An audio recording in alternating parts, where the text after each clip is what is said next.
पाल इलाके में सड़क से बारिश का पानी निकालना पिता पुत्र को भारी पड़ गया। पानी निकाल रहे पिता पुत्र को कार चालक ने दौड़ा कर पानी में डुबाकर मारा। पिता पुत्र को कार चालक ने दौड़ाकर पानी में डुबाकर पीटा, यह कहते हुए कि हमला कर दिया कि सड़क पर क्यों खड़े हो। पूरी घटना सीसीटीवी में कैद हो गई। घायल पिता पुत्र को 108 से अस्पताल पहुंचाया गया। पाल पुलिस ने मामला दर्ज कर आगे की जांच की है। संवाददाता अश्वनाथ सिरसाट, BHP न्यूज, सूरत। મનીષભાઈ શંકરભાઈ રાઠોડ, પ્રવણનગર કોલોની, ભાઠા। અમે ખાલી લોકોને હેલ્પ કરવા જતા હતા। ગાડી આટલા વરસાદ પડતો હતો, ગાડી બંધ થઈ ગયેલી હતી, ત્યાં અમે ખાલી ધક્કો જ મારવા જતા હતા। એ ગાડીને હેલ્પ કરવા માટે જતા હતા અમે। એમાં આપણે ભાઠાના જિજ્ઞેશ પટેલ તે લોકો આવીને અમને મારવા લાગી ગયા।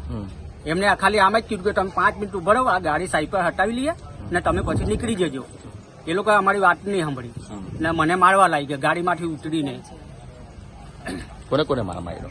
મને પહેલે માર્યો, પછી આ મને છોકરો છોડાવવા આવ્યો કે મને છોડીને આને પકડો ને અને એવો માર્યો ને સાહેબ, વિડીયો બી છે અમારી પાસે, એ વિડીયો બી બતાવો મને। પછી મારો છોકરો દોડ્યો મોલ્લાવાળાને બોલાવવા, એટલે મોલ્લાવાળા બધા જ પોયરાઓ આવ્યા। કેટલા લોકો હતા એ લોકો? એ લોકો 3 જણ હતા આમથી। મેં 2 જણ જોયેલા, પણ 3 જણ હતા। પછી કઈ ગાડી લઈને કોઈને બીજા કોઈને ઉડાવ્યા હતા? હા, બાઇક વાળાને 2 બાઇક વાળાને ઉડાડ રાખેલા।